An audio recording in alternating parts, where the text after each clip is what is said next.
जय हो साधु जीवन की।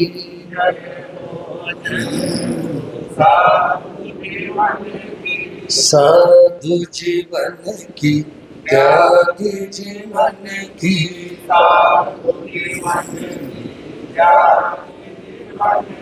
सुर समूह को जो अति प्रिय, कल्प वृक्ष सम सुख के धाम।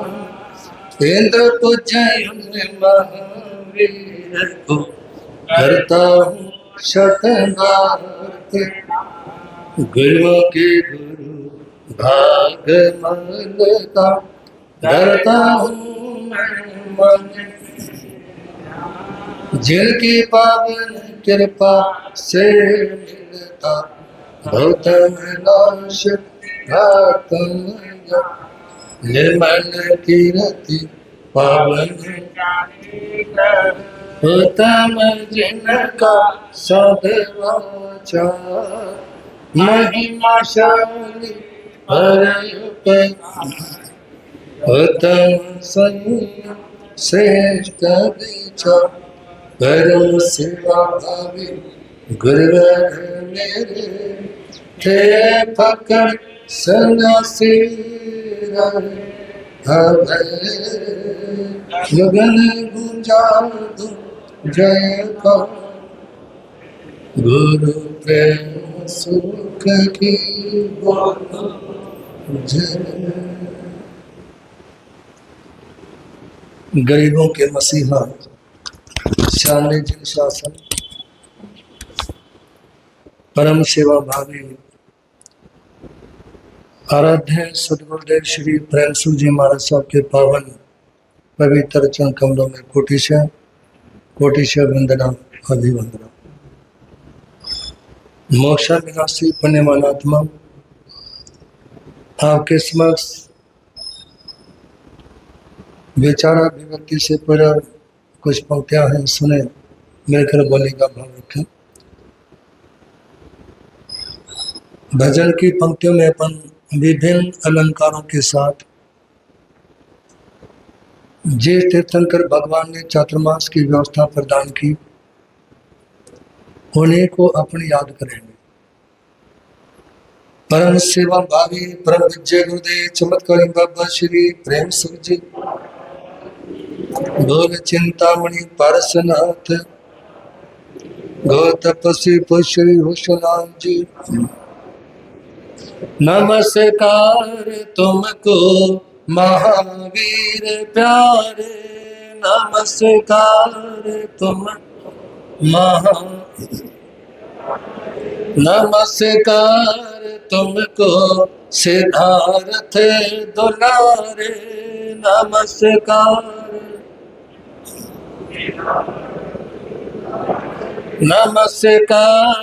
तुमको महावीर प्यारे, नमस्कार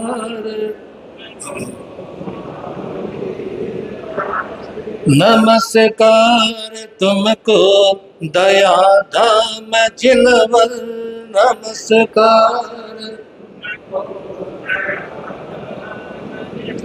नमस्कार तुमको दया धर्म दिनकर,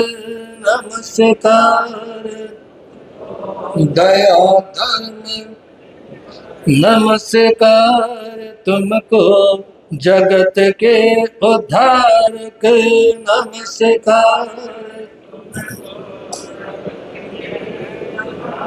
नमस्कार तुमको अहिंसा प्रचारक,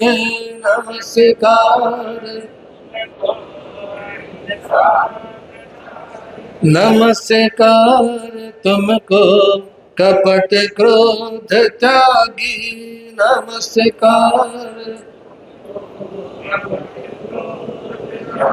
नमस्कार तुमको प्रभु वीतरागी,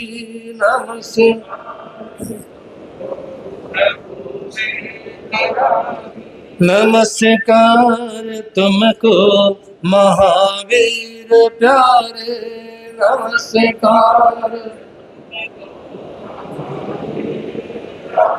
नमस्कार तुमको सिद्धार्थ दुलारे। नमस्कार नमस्कार तुमको सदा ज्ञान सिंधु।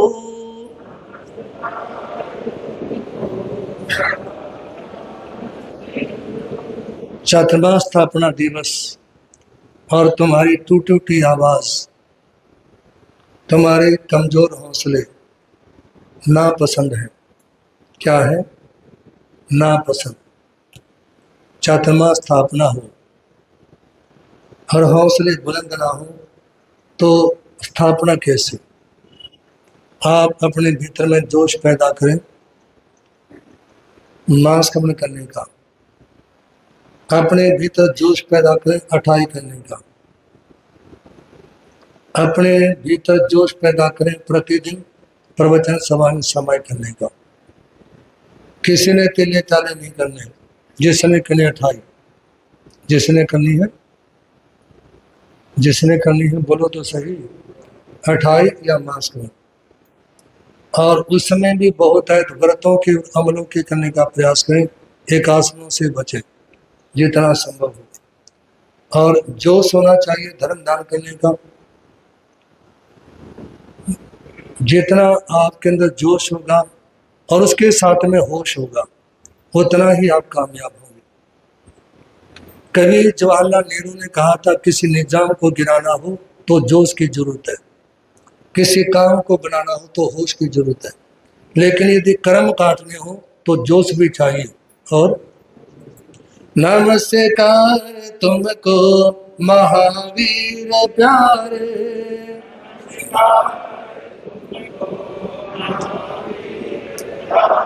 नमस्कार तुमको सिद्धार्थ दुलारे।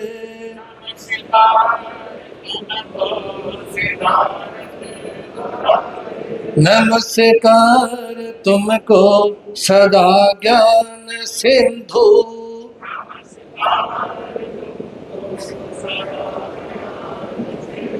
नमस्कार तुमको जगत जीव बंधु।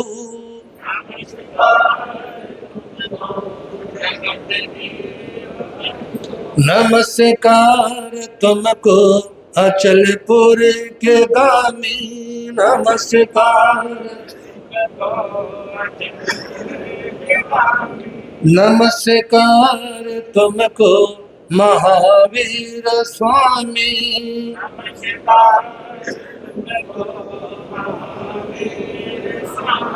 नमस्कार तुमको क्षमा संत सागर।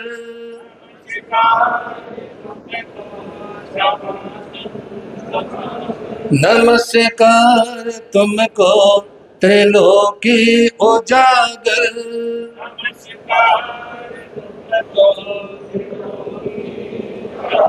नमस्कार तुमको महावीर प्यारे। नमस्कार नमस्कार तुमको सिद्धार्थ दुलारे।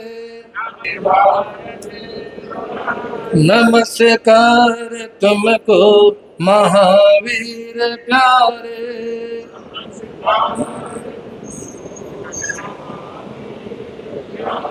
नमस्कार तुमको अभय दान दाता।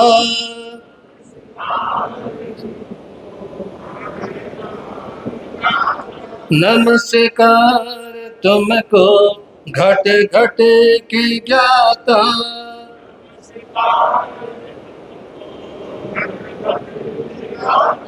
नमस्कार तुमको शुभंकर हितंकर।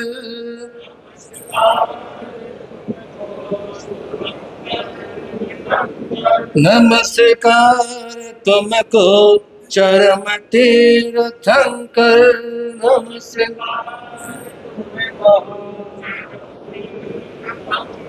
नमस्कार तुमको तृष्णा के नंदन नमस्कार,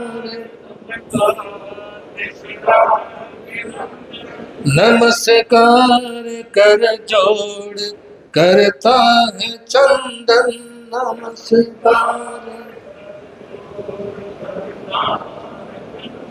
नमस्कार तुमको महावीर प्यारे, नमस्कार, नमस्कार तुमको सिद्धार्थ दुलारे।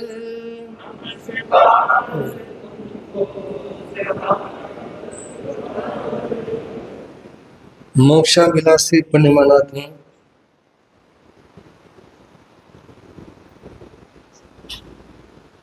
आप लोग सुन रहे थे अवसाद से बाहर निकलने के सूत्र। जिस समय कल आप लोगों ने मन पर नियंत्रण करने की चर्चा श्रवण की, संक्षेप में बोलों को पूर्ण करते हुए चातुर्मास स्थापना की ओर अपनाने का प्रयास करेंगे।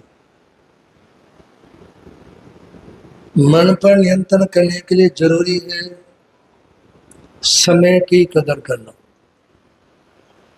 इसके पहले के बोल आप लोगों ने सुने हैं। मेरे आराध्य गुरुदेव जिन्होंने मेरे को जैन धर्म का आभास और जैन धर्म का बोध कराया, अक्सर वो अपनी सभा में बोलते थे, जो समय की कदर नहीं करता, समय उस व्यक्ति की कदर नहीं करता। और समय की कदर करने का मतलब क्या है? आप समय पर प्रवचन में आए और ये जो अनमोल जीवन मिला है इसका आप लाभ उठाएं, धर्म श्रवण करते हुए, धार्मिक क्रियाएं करते हुए एक एक श्वास का लाभ उठाने का प्रयास करें। एक एक श्वास का। आप लोगों ने कितनी ही बार एक संदेश सुना है भगवान महावीर का, समय वय माप माये, समय मात्र का भी प्रमाद मत करो।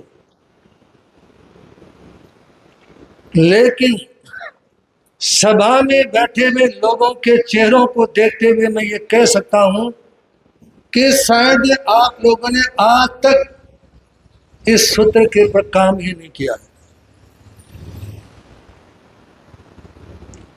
समय कितना सूक्ष्म है इसको जानने की कोशिश ही नहीं की है। की हो तो बताओ। है जी, सुना है सैकड़ों हजारों बार, समय मात्र का भी प्रमाद मत करो, लेकिन आज तक उसके पर होमवर्क करने की कोशिश नहीं की। निवेदन है, आपको श्वास लेने आती है? श्वास लेना आता है क्या? आ रही है, जा रही है, ये अलग विषय है, लेकिन श्वास लेनी आती है, छोड़नी आती है, या साधना में आगे अपने को बढ़ाने का प्रयास करना है, इसके लिए श्वासों को जानना। जब आप श्वास लें तो उस समय आपका पेट फूलना चाहिए, श्वास छोड़े तो सिकुड़ना चाहिए। और श्वास लेते समय जैसे आपने पानी की घुट भरी और वो देखा कि कहाँ तक वो गीला करता हुआ गया, इसी तरह से श्वास को देखें वो कहाँ तक गया, श्वास कहाँ तक गया, इसको देखने का प्रयास। और यदि आप श्वासों को सार्थक करना चाहते हो तो आपको कुंभक प्रकृति में जाना होगा। किसमें? कुंभक। कुंभक दो तरह का होता है, एक आंतरिक कुंभक, एक बाह्य कुंभक। और कुंभक के बिना साधना आगे बढ़ नहीं सकती, विचारों का शुद्धिकरण नहीं हो सकता। जब आप आंतरिक कुंभक लगाएं तो आप श्वास लें और जितनी देर तक रोक सकते रोक के रखें, जितनी ज्यादा देर तक रोक सकते रोकें। आंतरिक कुंभक। और जिस समय श्वास छोड़े तो जितनी ज्यादा देर तक श्वास को छोड़े रख सकते हैं उतनी ज्यादा से ज्यादा देर तक श्वासों को छोड़े रखना। और इसके बाद में आपको ध्यान देना होगा नाड़ी शोधन की तरफ। एक सामायिक अलग, और यदि नाड़ी शोधन आप 3 मिनट के लिए भी कर लेना, 3 मिनट के लिए भी नाड़ी शोधन आसानी होता, उस समय आपको शंख मुद्रा लगानी होगी। कौन सी? शंख मुद्रा। जैसे कर लिया शंख मुद्रा, शंख हो गया ना। आपने अंगूठा यहां पे लगाया सजे नाके पर, 10 सेकंड श्वास लिया,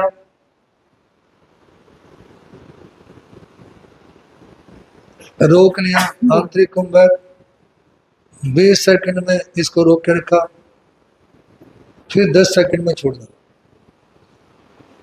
लेना 10 सेकंड में है, रोकना 20 सेकंड में है, छोड़ना 10 सेकंड में। आप कोई भी छोड़ नहीं पाएगा 10 सेकंड में, देख लेना बेशक। उसके बाद छोड़ने के बाद दोबारा फिर 10 सेकंड में लेना है, 20 सेकंड रोकना है, 10 सेकंड में छोड़ना है। इसको बोलते हैं नाड़ी शोधन। नस नस को शुद्ध करना। क्या करना? नस नस को शुद्ध करना। और जब तक एक एक नाड़ी शुद्ध नहीं होगी ना, एक एक नाड़ी, उस समय तक ब्रह्म ज्ञान की ओर, प्रत्यक्ष ज्ञान की ओर, आत्म ज्ञान की ओर, केवल ज्ञान की ओर कदम बढ़ाना बहुत मुश्किल है। क्योंकि ये धार्मिक क्रिया करनी बहुत जरूरी है, लेकिन धार्मिक क्रियाओं में इतना सा ना रहे कि हमारे को अच्छा लगता है समायिक में। जिस दिन समायिक नहीं करते ऐसा लगता है कुछ छूट गया। ठीक है, बहुत अच्छा ही, लेकिन इसके साथ साथ जब आप अपनी नाड़ियों को शुद्ध नहीं करेंगे, कुंभक नहीं लगाएंगे, उस समय तक 2 चीजों को जीतना बड़ा मुश्किल होगा, और वो आपके सामने बताई जा चुकी। वासना और तृष्णा, वासना और तृष्णा। उस समय तक दोनों को जीतना मुश्किल है जब तक वासना के पर विजय नहीं मिलेगी, तृष्णा के पर विजय नहीं मिलेगी। उस समय तक सारा धर्म ध्यान सामान्य है। कैसा है? सामान्य। आप लोगों के सामने कहा था प्रवेश के बाद, उठा था जिन भजन को बीच में ली 2 मार, एक कंचन दूसरी कामिनी, 2 मोटी तलवार। इसलिए निवेदन आपके सामने, समय की कदर करें। 5वीं बात सुसंगति। जहां बैठने से आपके चरित्र का पतन हो वहां से बचें।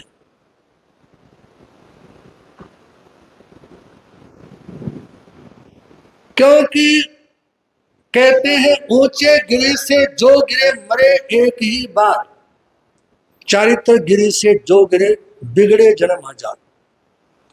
पहाड़ से गिरने के बाद में मौत एक बार होती है, और चरित्र से सिर से भ्रष्ट हो जाने के बाद इंसान की मौत बार बार होती है। एक जन्म में हजारों बार मरना होता है, एक जन्म में हजारों। जब जब व्यक्ति को कड़वी घूंट पीनी पड़ती है ना, उस समय व्यक्ति की मौत होती है। तो इसलिए मतलब सुसंगति, जहां चैत्र का पतन हो वहां से बचे, जहां मन शांत रहे, महापुरुषों की संगति और बैठने का भाव रखे। 6ठी बात ब्रह्मचर्य का पालन, वीर्य की रक्षा करना, वीर्य की रक्षा करना।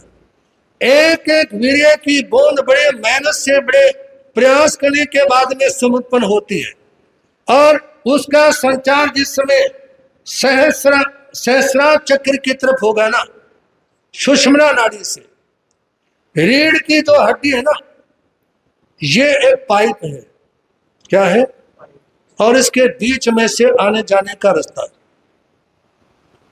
तो रीढ़ के हड्डी में से जैसी आप देखते हैं ब्लड प्रेशर चेक करते समय पारा जाते हैं ना, ऐसी श्वास लेते समय आपको लगे कि ऊर्जा श्वास की हड्डी में से प्रत्येक चक्कर को विशुद्ध करते हुए सहस्रा चक्र को छू रही है, तो उस समय आपके अपनी साधना को तीव्र गति से आगे बढ़ सकते हैं। सातवीं बात शब्द योग। वैसे इसके बिंदु तो कई हैं, संक्षेप में बता रहा हूं आपके सामने, क्योंकि आज चतुर्मास स्थापना के बारे में भी सुनेंगे और बीच में कर्म टूटे ना और कुछ नए सब्जेक्ट आप लोगों के सामने चातुर्मास में देने का प्रयास रहेगा। नित्य नवीन नवीन बातें, शब्द तो वही होंगे, क्योंकि ऐसे लेकर के अक्षय त्रय ज्ञ तक स्वर व्यंजन उतने ही है जी, स्वर और व्यंजन उतने ही है। बस इन स्वरों का, व्यंजनों का शब्दों के माध्यम से प्रयोग होता है, और उससे प्रयोग के माध्यम से आप कितना समझते हैं। याद रखना, ये जो ए आ ई ओ ए आई ओ अंग इत्यादि है ना, यह कह क्या ये सामान्य चीज नहीं है।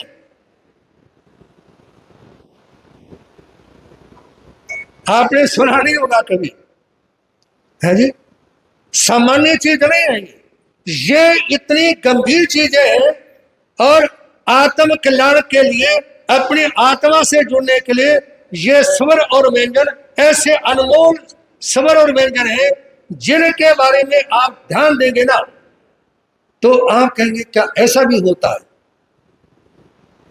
या किसी दिन प्रयोग करवाया जाएगा।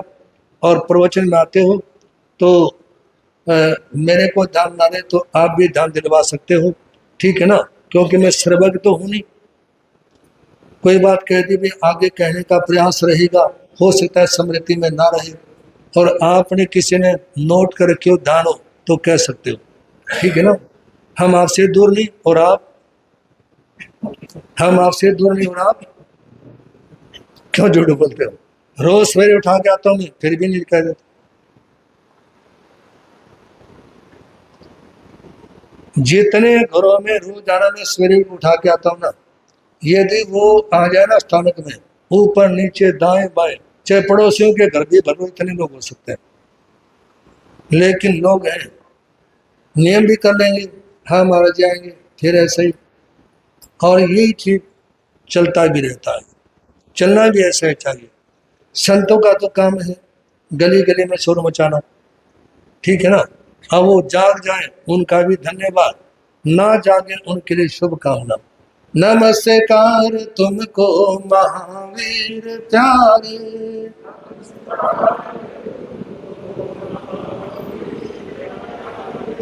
छठी बात ब्रह्मचर्य का पालन, क्योंकि ब्रह्मचर्य से समता और स्थिरता आती है। ब्रह्मचर्य का पालन करने से जिंदगी में समता आएगी, स्थिरता आएगी। सातवीं प्रयास शब्द योग। शब्द योग, शब्द का प्रयोग। अन्य परंपराओं में प्रवचन का मतलब भी शब्द है। क्या है? जहां संत है वहां शब्द होना चाहिए, जहां शब्द है वहां संत होते हैं। आप लोगों को आपने सुना है कि 5 भेद होते हैं ज्ञान के, है जी, लेकिन एक ज्ञान और है, पदानुसारिणी ज्ञान। कौन सा? हेलो आंटी बैठ जाओ, गलना करो, तुसी बैठ जाओ, ऐथे ही है सब बैठ। पदानुसारिणी ज्ञान, जिसकी चर्चा उत्तराधि सूत्र के 29वें दिन समेत तो पराक्रम में दी है, वो पदानुसारिणी ज्ञान कौन सा है? और पदानुसारिणी का प्रयोग कब करना चाहिए? यदि कोई व्यक्ति बीमार है, यदि कोई व्यक्ति बेहोश है, यदि कोई व्यक्ति कोमे में गया हुआ है, तो उनके पास में पदानुसारिणी ज्ञान का प्रयोग करना चाहिए। वो प्रयोग कैसे करेंगे? मान लो किसी के घर में कोई बीमार है और वो रोजाना भक्तामृत पढ़ता था, या पढ़ती थी, या मेरी भावना पढ़ते थे, या भगवान महावीर की आरती पढ़ते थे, तो उनके कान में वही स्तोत्र सुनाने हैं जो वो पढ़ते थे, क्योंकि जैसे ही वो उनके हैं बेहोशी की अवस्था में, कौमे में है, लेकिन या वैसे बेहोश है, उनके कान में स्तोत्र सुनाओगे ना, एक लाइन यदि कान में पड़ गई तो अंदर ही अंदर वो सारा स्तोत्र उसका। कई चीजें ऐसी होंगी कि जो आप पाठ करते थे, कोई आरती करते थे या कोई आपने कभी प्रतिक्रमण याद किया था और वो दिमाग से उतर गया, लेकिन जैसे ही प्रतिक्रमण बैठे आपने 2-3 लाइन पढ़ी और वो सारी याद आनी, बोलो तो वो सारी याद आनी शुरू हो गई। इसको बोलते पदानुसारणी ज्ञान। तो इसलिए शब्द का प्रयोग करें। 8वीं बात, सनातन भाव से सेवा, मतलब अपने जीवन के माध्यम से, शरीर के माध्यम से अन्य लोगों की सेवा का भाव जरूर रखें। व्यक्ति की साधना भी तभी सार्थक होती है जब वो सेवा करते हैं। आप देखें ना 24 तीर्थंकर भगवंतों के जिंदगी को, उन्होंने सबसे पहले तो लोगों को दीक्षा लेते समय दान की प्रेरणा दी, उसके बाद उन्होंने अपनी जिंदगी के माध्यम से 5 महाव्रतों को धारण करने की प्रेरणा दी। केवल ज्ञान की उत्पत्ति के बाद उन्होंने 12 अनुव्रतों की प्रेरणा दी और केवल ज्ञान के बाद अपना सारा जीवन उन्होंने सेवा में लगा दिया। खुद भी सेवा की, ज्ञान दान देते हुए खुद भी सेवा की, हिंदुस्तान को एक एक कदम से पवित्र करते हुए खुद भी सेवा की, लोगों के कुव्यसन छुड़ाते हुए और अन्य लोगों को भी प्रेरणा दी और अपनी निश्राय में दीक्षित संत साधुओं को भी उसी मार्ग के पर लगाया कि तुम भी इस मार्ग के पर लगते हुए धर्म की भेरी बजाने का प्रयास करो। 9वीं बात, स्वाध्याय, ग्रंथों का, विचारों का स्वाध्याय, शास्त्रों का स्वाध्याय भी करें, महापुरुषों के जीवन चरित्र को भी पढ़ें और सबसे बड़ी बात है अपने विचारों को पढ़ें। आचार्य सूत्र में साधु किसको कहा है जी? आचार्य सूत्र में साधु की क्या परिभाषा दी है, किसको कहा है साधु?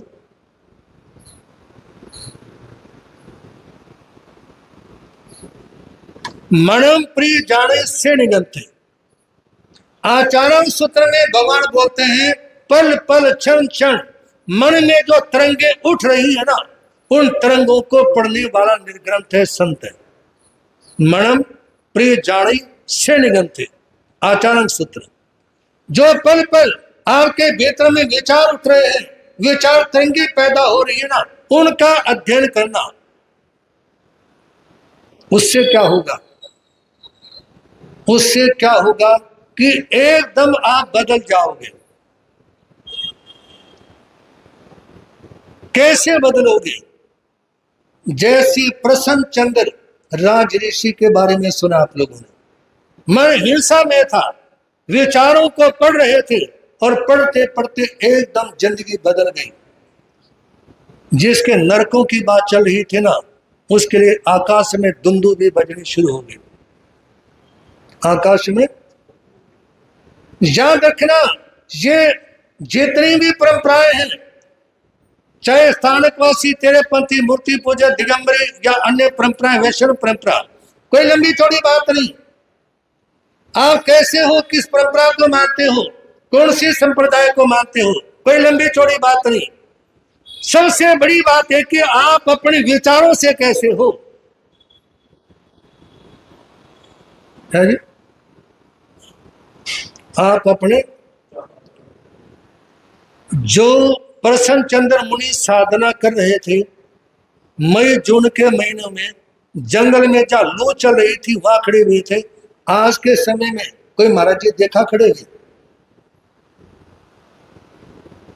है जी? देखा क्या कोई खड़े हुए? जंगल में लू चल रही है उस समय। तो साधना जो होती है ना वो विचारों की होती है, और उस समय उनके नरकों के बारे में भी बातचीत हुई। मेरे कहने का अभिप्राय, ड्रेस कैसी है कोई महत्व नहीं, ये तो स्कूल की यूनिफॉर्म की तरह है। कपड़े किसकी तरह? स्कूल की ड्रेस से ज्यादा मत समझना। त्रिनगर के शोधार में पढ़ने के लिए जाना, शोधार से पंजाबी बाग में, पंजाबी बाग के मतलब जनकपुरी में पढ़ने जा रहे, जनकपुरी के और किसी जगह। क्योंकि मेरे आराध्य गुरुदेव श्री प्रेमसु जी महाराज साहब बोलते थे कई बार, दूर से पर्वत लगते सुंदर, पास जाए तो कंकर पत्थर। जो चीजें दूर है वो बहुत अच्छी लगती हैं, और जो पास है, पास के स्कूलों का पता है ना पढ़ाई कैसे कैसे नहीं, दूर के स्कूलों का आपको पता ही नहीं है। इसी तरह से निवेदन आपके सामने कि आप दाएं बाएं की चीजों में अपने मन को भ्रमित करने की कोशिश मत करना। कोई संप्रदाय तुम्हारे काम नहीं आएगी, चाहे श्रवण संघ है, चाहे दूसरे संप्रदाय है, किसी ने तुम्हारे काम नहीं आना। तुम्हारे काम आएंगे तुम्हारे कर्म। कौन काम आएगा? तुम्हारे कर्म। और इसलिए किसी के भी कहने से उल्टा कार्य नहीं करना। यदि किसी का मेरे से भी लगाव है और मैं कहूँ ना तू ऐसा ऐसा पंगा कर दे, तो करना नहीं। एक शब्द आता है ना, मान लो कोई व्यक्ति समाज में इधर उधर दाएं बाएं की बातें करता हो ना, लोग उसके बारे में कह देते हैं असली बिघन की बेल ये है, असली बिघन की बेल ये है। बिघन की बेल देखोगे ना आप लोगों ने, जो स्कूलों की दीवारों पर, कंपनियों की दीवारों के पर जो बेल लगी होती है ना, वो होती बिघन की बेल। उनके पर नीले हरे पीले सुंदर सुंदर फूल आते हैं, पत्तों से भरे होते हैं, लेकिन हाथ मारोगे ना तो बाहर नहीं निकल पाओगे, खून ही खून आ जाएगा हाथों के ऊपर, उसमें अंदर कांटे कांटे। जिसमें ऊपर फूल खिले हुए हो और हरे हरे पत्ते हो और भीतर में कांटे ही कांटे हो, मतलब जो लोग मुंह पे तारीफ करते हो, है जी महाराज जी बहुत अच्छे हैं, है बड़े अच्छे ये हैं, मतलब तारीफों के पुल बांध दिए और नीचे जाने के बाद में जड़ें काटनी शुरू कर दें, वो है बिघन की बेल। कौन है? या ऐसा कुछ नहीं है, ये प्रसंगानुसार बोल रहा हूं मैं। कभी आप सोचोगे नीचे पंगे हो रहे, ऐसा कुछ नहीं है। त्रिनगर को अपने पहले दिन का धर्म धारण क्या कोई कमी नहीं रहती। तो इसलिए निवेदन आपके सामने, उन विघ्नों से अपने आप को दूर करने का प्रयास करेंगे। और 10वीं बात इसमें मन पर नियंत्रण करने के लिए ध्यान साधना। कौन सी चीज? हमारे संघ के आचार्य भगवान पूज्य श्री शिव जी महाराज साहब ध्यान बहुत करते भी हैं और बहुत करवाते भी हैं, है जी। लोगों को केवल इतना सा ही पता था कि आंख मीच कर बैठ जाओ, ध्यान शुरू हो गया, लेकिन ऐसा नहीं। ध्यान करना सीखने के लिए तो बहुत कोशिश करनी पड़ती है। इसी के साथ आज चातुर्मास स्थापना दिवस है। वैसे तो जिस क्षेत्र में जिस समय साधु साधु पहुंच गए उसी समय चातुर्मास प्रवेश हो जाता है, लेकिन आज के युग को देखते हुए ये भी कह सकते हैं कि प्रवेश होने के बाद भी चातुर्मास शुरू ना हुआ, क्योंकि यदि प्रवेश करते ही प्रवचन शुरू हो गए तो चातुर्मास शुरू हो गया, और प्रवेश करने के बाद में 5 सिद्ध का 5 दिन 4 दिन का रेस्ट फरमाया, आराम फरमाया। उसके बाद में भी अपन तो 29 तारीख से शुरू करेंगे, अपन तो इस दिन से शुरू करेंगे। तो समझो शुरुआत तब है जब से प्रवचन शुरू हुआ। और मेरी व्यक्तिगत सोच गुरुदेव श्री प्रेमसु जी महाराज साहब के शब्दों में कहूँ कि संत जिस दिन प्रवेश कर जाएं उसी दिन से सब क्षेत्रों में प्रवचन शुरू हो जाना चाहिए। क्योंकि मान लो ऊपर बैठ कर गप्पे मारते रहे, फायदा क्या है? 1 घंटा ठीक है ना, कुछ अपना भी ठीक रहेगा मन। क्योंकि एक तो मान लो दाएं बाएं की बातें करते रहे, और एक भगवान की वाणी सुनाए। सुनाने के लिए अध्ययन भी करना होगा, सुनाने के लिए कोई सब्जेक्ट भी देखना होगा, सुनाने के लिए अनेकों प्रयास करने होंगे। आइए ध्यान दे। महावीर महावीर कहिए तेरे लगते नहीं रपाइए,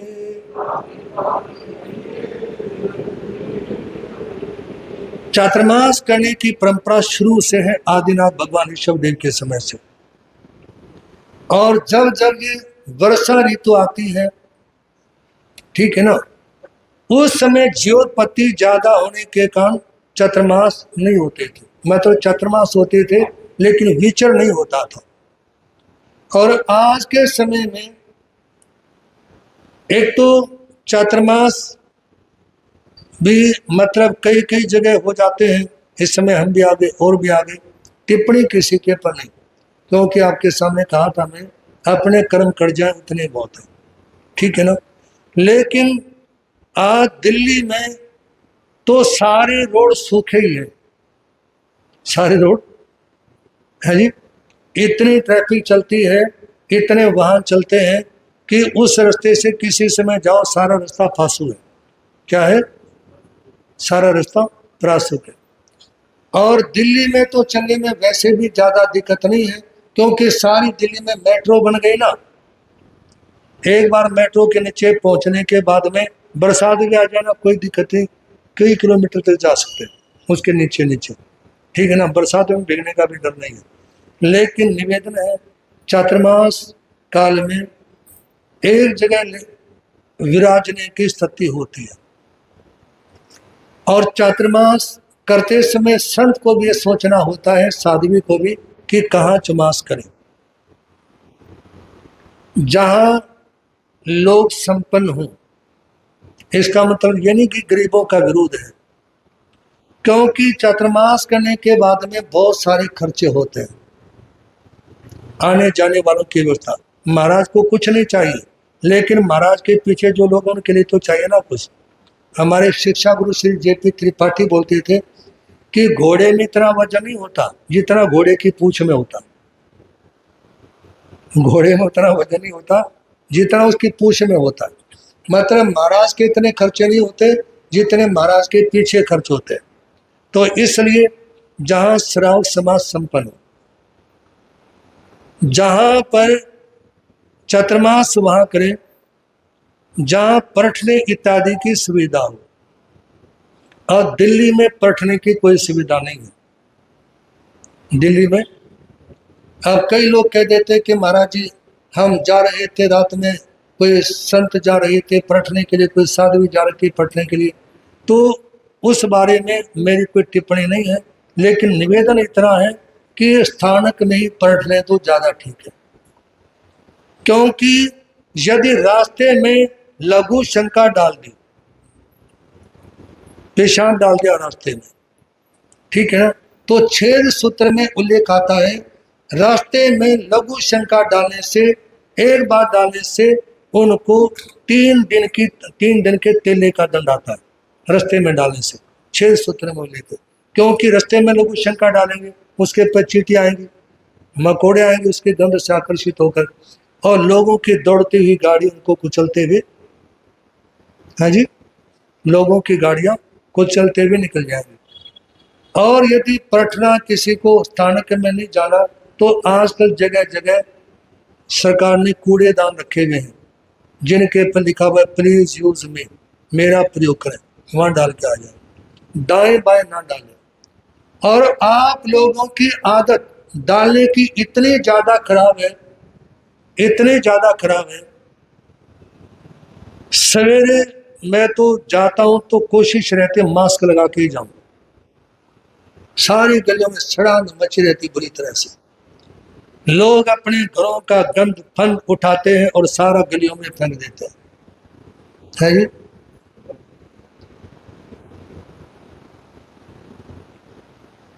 सारा गंद गलियों में फेंक देते हैं, बुरा हाल है सारी गलियों में। इसलिए निवेदन है, आप अपने घर का कूड़ा जहां कूड़ेदान है वहां डालकर आए। लेकिन डाल के भी कौन आएगी? घरवाले को तो 2 रोटी बना के नहीं दे सकती, कूड़ेदान में कूड़ा कौन डाल के आएगा? आज सवेरे जिस समय हम घरों की प्रार्थना कर रहे थे ना, तो गली में जो रेडी आई हुई थी ना, ऊपर से लोग फेंक रहे थे, ऊपर से इस साइड में गए थे इंद्र लोग और देवाराम पार्क इत्यादि।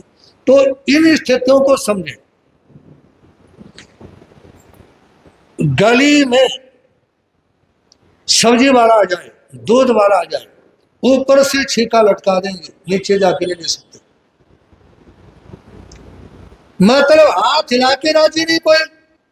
और उनसे पूछ लो कि मोक्ष में कौन कौन जाना चाहता है, तो एक हाथ उठाने की बजाय दोनों हाथ भी उठाने के लिए तैयार है, हम जाना चाहते हैं मोक्ष में। बच्चों का खेल है, वहां पे तुम्हारी रजिस्ट्री के लिए प्लाट बुक है, जो वहां पे ऐसा हो जाएगा। उसके लिए तो भैया जी जान लगानी पड़ेगी, बहुत कुछ करना पड़ेगा। मोह खत्म करने के लिए तो बड़ा संघर्ष करना होता है। तो ये चातुर्मास करने की परंपरा तीर्थंकर भगवंतों ने दी।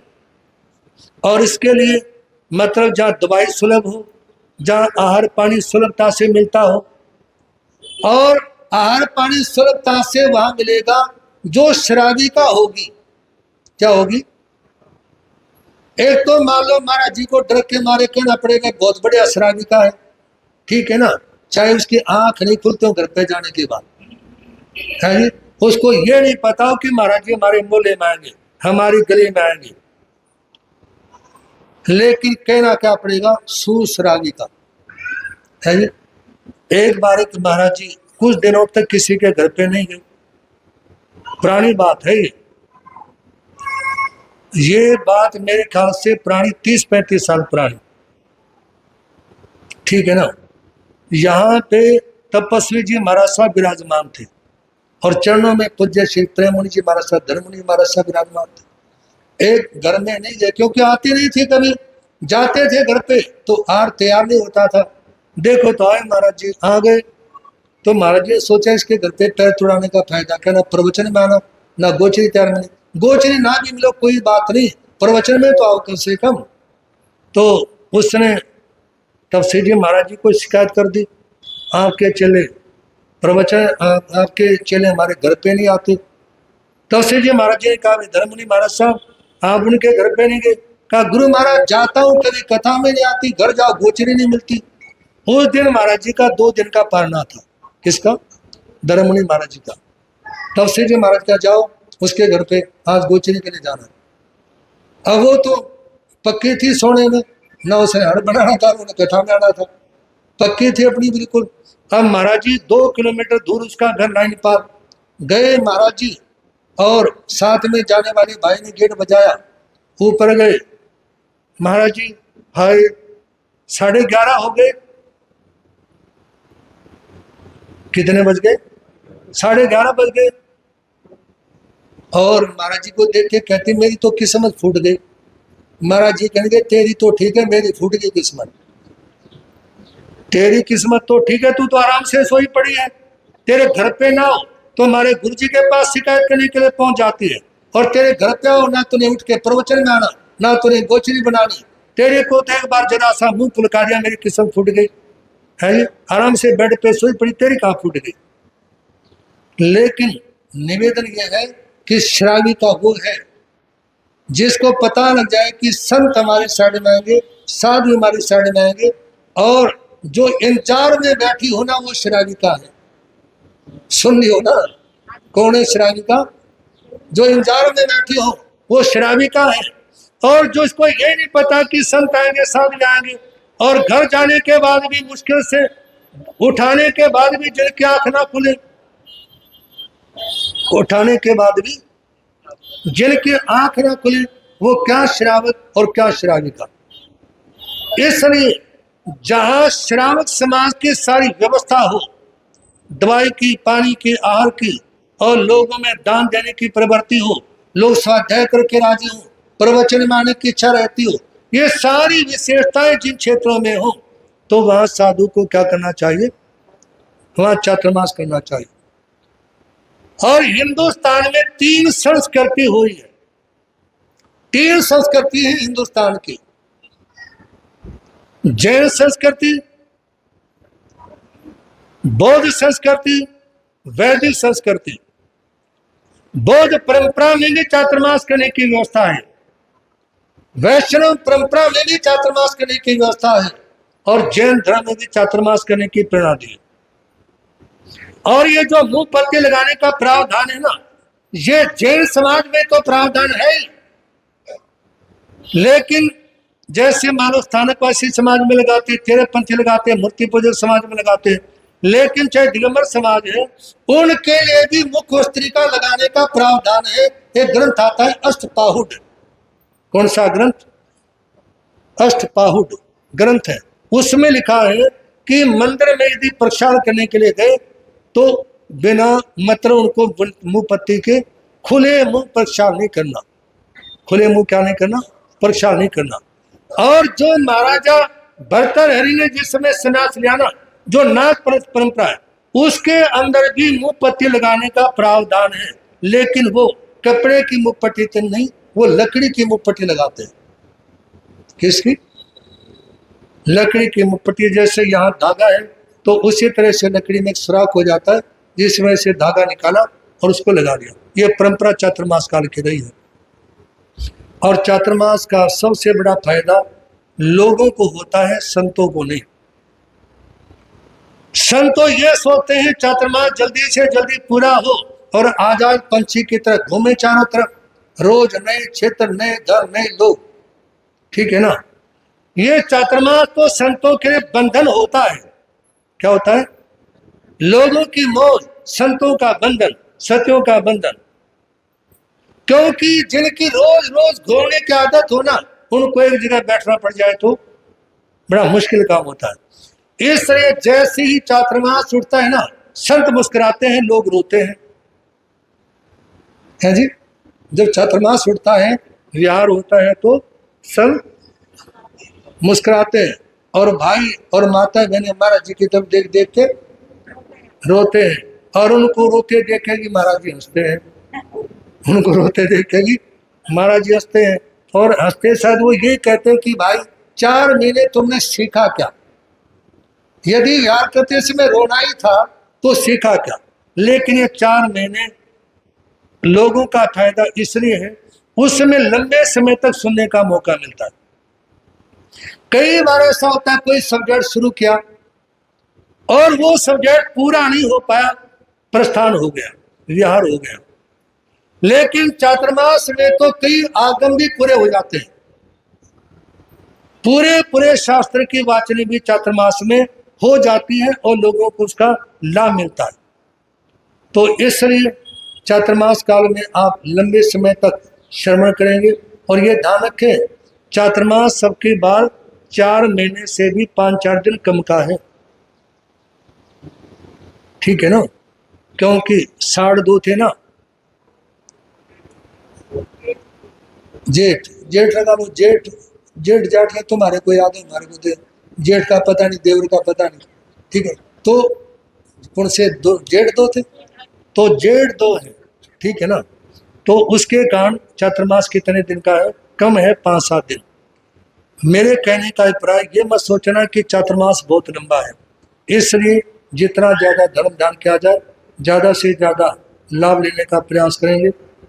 और इसी के साथ में चातुर्मास में जो भी भाई, जो भी माता बहने ब्रह्मचर्य का नियम ले सकते हैं। पति पत्नी दोनों आपस में बात करने के बाद में नियम लें। दोनों में से एक नियम लेना चाहता है, दूसरा नहीं, तो नियम देना नहीं लगता, ना लेना लगता, ना साधु को देना लगता। और वो सुनेंगे आप लोग भगवान पारसनाथ के जीवन चरित्र में उसका स्पष्टीकरण। ठीक है ना? आप चातुर्मास में 24 आहार कर सकते हो। सूर्यास्त के बाद में सूर्य निकलने से पहले कुछ भी खाना पीना नहीं, 24 आहार। खाली सादा पानी पी के रहना, 23 आहार। चातुर्मास में और जो जो नियम ले सकते हैं वो लेने का प्रयास करें। आपको मान लो हरी सब्जी का प्रयोग नहीं करना है, चमड़े का प्रयोग नहीं करना है, और पानी छान करके पीना है, इत्यादि जो भी नियम ले सकते हैं वो लें। और चातुर्मास काल में दोनों टाइम प्रतिक्रमण करने का प्रयास करें। आज भी शाम को प्रतिक्रमण आप लोगों का, हम तो दोनों समय करते ही हैं। महावीर जी भी रोजाना आते हैं शाम को करने के लिए, सवेरे तो नहीं आते प्रतिक्रमण करने, शाम को आते हैं। सवेरे का और भी ज़्यादा जरूरी होता है। तो जैसे कल पे वैसे कल है ना, हमारा काम बताने का है। तो शाम को प्रतिक्रमण का जो टाइम है वो 7 बजे आप सभी पहुंच जाए। सूर्यास्त तो 7 बजे के बाद में होता है, लेकिन प्रतिक्रमण भाई लोगों का यहाँ स्थानक में रहेगा और माता बहनें बराबर में जो धर्मशाला है पोषद भी वहीं पे करेंगी। सभी माता बहन जिन्होंने पोषद किए हैं, 10वें हो चाहे 11वें हो, सब वहीं करेंगे पोषद। और वहीं पे जिस बहन को प्रतिक्रमण याद हो वो प्रतिक्रमण करवाने के लिए भी वहाँ पर उपस्थित हो जाए तो उससे अच्छा रहेगा। और इसी के साथ में 24 घंटे का जाप बैठा हुआ स्थान के अंदर दिन में ज़्यादा से ज़्यादा जाप दें। और जिनके पोषण भी है ना, वो दिन में सोने से बचें, ज़्यादा सोना नहीं है। कई ऐसे होते हैं वे आए और प्रवचन पूरा होने के बाद में सोए और अगले दिन पारने के टाइम पे आँख खुली, ठीक है ना। एक भाई अब की बार हो सकता है 28 करने के लिए आए यहाँ पे किरासनगर से, तो मैं उनको देखता था गुरु महाराज के पास, वो बहुत 28 की उन्होंने, वो आते थे ना बस पानी पानी पीने के लिए उठते थे, बस 2-3 घंटे में एक बार उठा, एक गिलास पानी पिया और फिर सो गया, एक गिलास पानी पिया फिर सो गया। 28 के बाद में बस पारने के टाइम पे आँख खुलती थी। और कई ऐसे भी हैं पोसा लेके बैठे अभी, पसखान लिया, मान लो दिन निकलते आगे पोषण का पर्चा क्या लिया, 2-4 चक्कर काटे उल्टे सुलटे स्थानक में और कहते महाराज जी पारना कैसे करना है जी।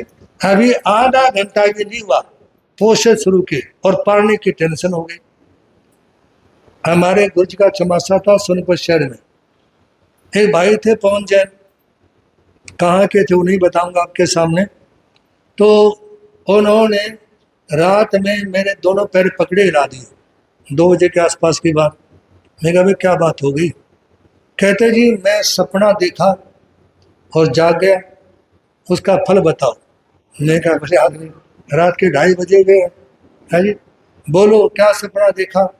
कहता जी मैं रसोई में बैठा हुआ, मेरी मम्मी गर्मा गर्म आलू की बढ़िया चटपटी आलू की टिक्की बना बना करके दे रही है और मैं चाय के साथ उनको खा रहा हूँ। 28 करने का विचार था उसका। मैं कहा तेरी 28 का तेरा पोसाई पूरा होना मुश्किल है जी। पहले दिन ही तेरे को आलू की टिक्का दिखाई देनी शुरू हो गई तो आगे कौन करेगा? तो खाने पीने से अपना मन हटाना और तपस्या करने के बाद में कम से कम नवकारसी के बाद पारना करना चाहिए। पैर पोरसी के लिए तो और भी अच्छा, अन्यथा नवकारसी। नवकारसी का मतलब सूर्य निकलने के 48 मिनट के बाद लेना कुछ। तपस्या करना इतना मुश्किल नहीं है जितना पारने के टाइम पे कंट्रोल करना मुश्किल है। एक महाराज थे, बड़ी लंबी लंबी तपस्या करते थे, महीने महीने के व्रत। आज चतुर्मास बैठ रहे हैं, रोज रोज टाइम नहीं लेंगे ज़्यादा, कल से वही फिक्स टाइम रहेगा 8 से 9:15। आज स्थापना दिवस है इसलिए थोड़ी बात है। तो महाराज जी के भक्तों ने कहा जी आप हमेशा पारना करने के लिए देवलोक में जाते हो, मिनती करते, हमारी बात नहीं मानते। अब की बार आपको जब देवलोक में पारना करने के लिए जाओगे ना, हमने जितनों ने भी पोषद 28 इत्यादि की ना, ये सारे साथ में लेकर चलने पड़ेंगे। महाराज जी ने कहा चलो कोई बात नहीं, मैं देव से बात कर लेता हूँ। देव चरणों में आए, कहते भाई बात सुन, अब की बार व्यवस्था थोड़ी ज्यादा करनी पड़ेगी। ये जो भक्त है ना, इनका भी मन है कि देवलोक में पालना करना। कहा महाराज ठीक है, मैं अभी घोड़े का रूप बना के आता हूं और जैसे मैं आकाश में उड़ना शुरू करूं ना, आप मेरे पूंछ पकड़ लेना। आपका एक चेला आपके पैर पकड़ लेगा, दूसरा भगत उसके पैर पकड़ लेगा, तीसरा दूसरे के, चौथा तीसरे के, और वो चैन बन जाएगी। सबको लेके कहाँ पहुंच जाऊंगा? देवलोक में पहुंच जाऊंगा। वो बस ऊपर उठे थे, थोड़ी देर हुई थी कुछ, एक जो जिसने हमारा मतलब घोड़े की पूंछ पकड़ रखी थी ना, उसने पूछा गुरु महाराज पारने में सबसे पहले कौन सी चीज आएगी? ताकि पारने में आएंगे मालपुड़े। कौन सी चीज?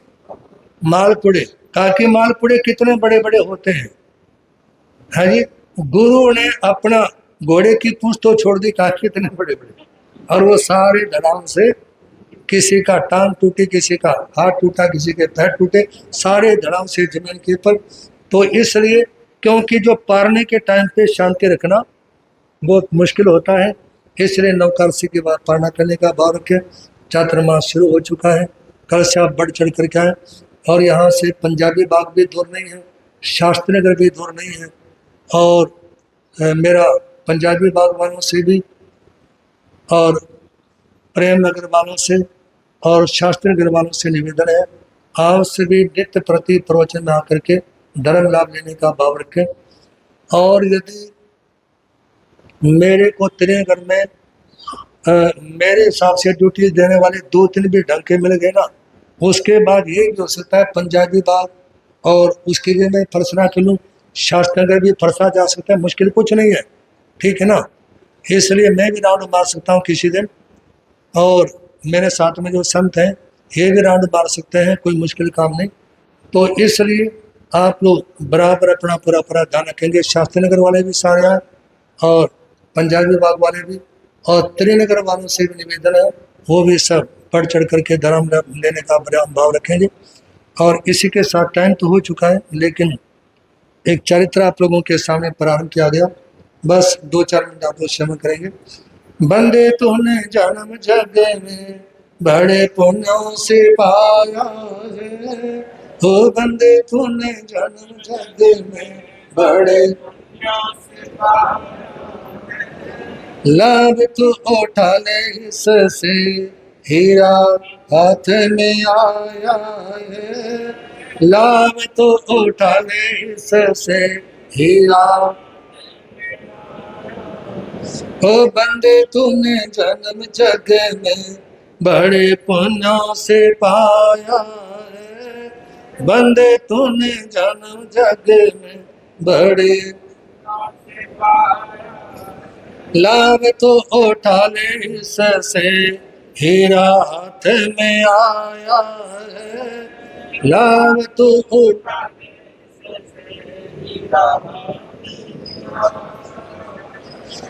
पहले के नाभों में भारी कंडी करके आए हैं, जनमन का दूसरे सागर पहले तरके आए हैं, क्षमा शांति संतोष दया को मन में भर के आए हैं, कदम कदम पर समझ समझ कर भगवे धर के आए हैं। श्रमण अवस्था में जो समता भावों में दिखलाई थी, नहीं देखने में जो लाखों वर्षों में भी आई थी। भगवान पारसनाथ के 9 भाव, जिनमें उन्होंने एक से एक भयंकर कष्टों का सामना किया, साधु जीवन में भी और श्रावक वृत्ति में भी भयंकर से भयंकर कष्टों का सामना किया। पारस प्रभु सब पारस थे अथवा उससे बढ़कर थे, सरलों से करता पारस करते आप बराबर थे, लेकर जन्म में आपने जग में मिथ्या तिमिर मिटाया था, सीधासन सत्य का रास्ता जनता को बतलाया था, नफरत पाप प्रपंचों का गढ़ सारा तोड़ गिराया था, पावन प्रेम तार का प्यारा प्यारा पाठ पढ़ाया था। पारसनाथ भगवान जो सचमुच पारस थे, और पारस तो लोहे को सोना बनाता है, लेकिन भगवान पारसनाथ अपने समीप आने वाले के अज्ञान रूपी अंधकारों को मिटाकर अपने जैसा बनाने की भावना रखते थे। सीधा सत्य से भरा हुआ जीवन था, किसी तरह का कोई कपट कोई प्रपंच इत्यादि मन में नहीं था। वीतराते माँ भागते परमता के पति महान, दया सत्य से शांति से क्या जगत का था कल्याण, भेदभाव का नाम नहीं था, स्वार्थ नहीं था कहीं निकट, काम क्रोध मद लोभ मोह के नष्ट के थे शत्रु विकट, आतरे भाव सागर के ओ भक्तों को भी तारा था, यथा नाम था तथा काम था, जीवन अमृत धारा था, चिंतामणि कल्प वृक्ष काम धेनु के पावन नाम, भक्ति भावना पूरी जैसे सर्व सिद्धों सबके काम, रहे ना कोई संकट बाकी रहे ना बाकी कोई कष्ट, कितनी भी हो विपदा आई हो जाती है आपकी नष्ट। पारसनाथ भगवान जिन्होंने केवल ज्ञान केवल दर्शन की प्राप्ति करके वीतरागोस्था की प्राप्ति की और संसार को कल्याण के लिए दया सत्य शांति और शील की प्रेरणा दी, सारे संसार को यह बताया कि यदि तुम अपने जीवन का कल्याण करना चाहते हो तो दया को अपनाएं, सत्य को अपनाएं, क्षमा को अपनाएं और शांति को अपनाने का प्रयास करें। और चिंतामणि भगवान पारसनाथ जिन्होंने काम क्रोध मोह मद लोभ को जीत लिया था, और चिंतामणि जिनका नाम लेने से मनोवांछित पूरी इच्छाएं पूरी होती हैं। कल्प वृक्ष, जिनके पास व्यक्ति जो सोच करके जाता है वो मिलता है।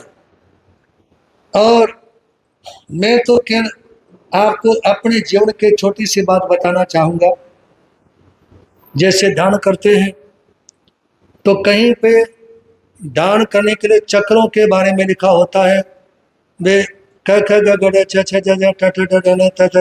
ये एक साथ में बोलने ध्यान में। कहीं पर ऐसा होता है लम वम रम यम, इनका प्रयोग करना होता है। तो मैंने चिंतामणि भगवान पार्श्वनाथ का जप करना उनकी साधना के लिए प्रारंभ की कि प्रभु पार्श्वनाथ, मैं ये जानना चाहता हूं जैन धर्म के हिसाब से इन चक्रों को कैसे जागृत किया जाए, इन चक्रों को। तो भगवान पार्श्वनाथ की कृपा से एक दिन दान में बैठे बैठे ये बात उन्होंने दिमाग में डाली शासन देव की कृपा से कि जो तुम हर साल ये ओम अस्यावसन में जाप कराते हो, यही तो चक्रों को जागृत करने के सूत्र हैं।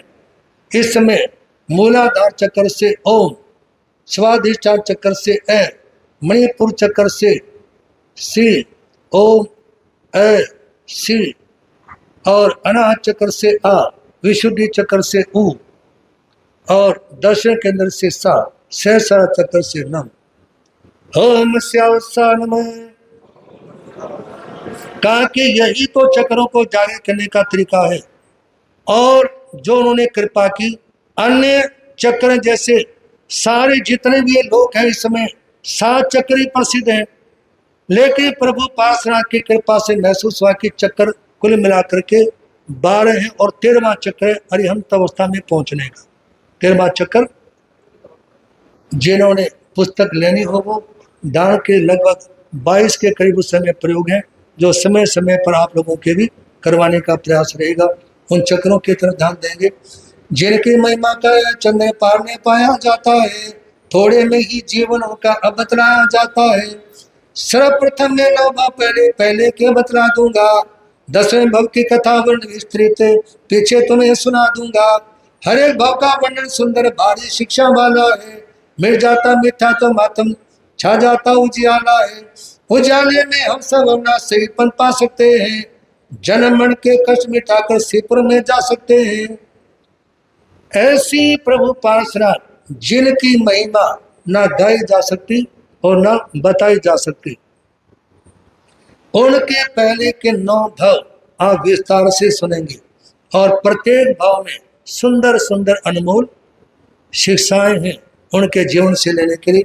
और अंधकार से प्रकाश की ओर, मिथ्यात्व से समेटों की ओर और आने का ये जो सूत्र है वो भगवान पार्श्वनाथ के जीवन चरित्र से आप ग्रहण करेंगे।